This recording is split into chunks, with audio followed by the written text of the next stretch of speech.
Hi all. ఈరోజు ఆదివారం నేను, చందు, కార్తీక్, మా అల్లుడు అంటే మా అన్న కొడుకు పెద్దవాడు అందరం చిలుకూరు వెళ్ళాము. కార్ దిగిన దగ్గర నుంచి అతను మాతోనే వచ్చాడు. కొబ్బరికాయ కొనండి మా షాప్లో అని గుడి దాకా తీసుకొని వచ్చి కొబ్బరికాయ కొనండి, చెప్పులు ఇక్కడ ఇప్పండి అని.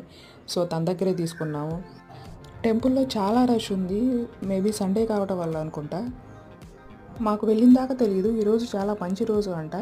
శ్రీ విశ్వావసు నామ సంవత్సరం, ఉత్తరాయణం, వసంత ఋతువు, వైశాఖ మాసం, శుక్లపక్షం. అంటే శుక్లపక్షము అష్టమి సండే ఒకే రోజు రావడం చాలా మంచిదంట. లోపల పూజారి గారు చెప్తున్నారు.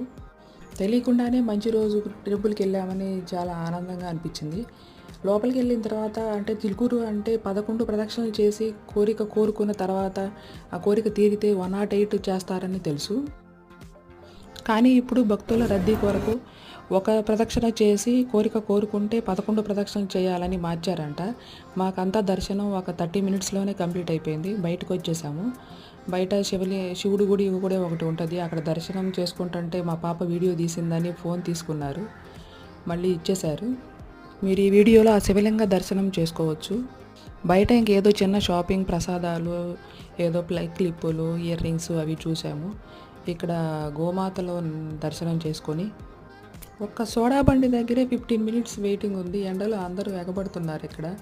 అతను ఎంత స్లోగా వచ్చేసాం. ఇంకా 1-2 కల్లా ఇంటికి వచ్చేసాం. Bye bye.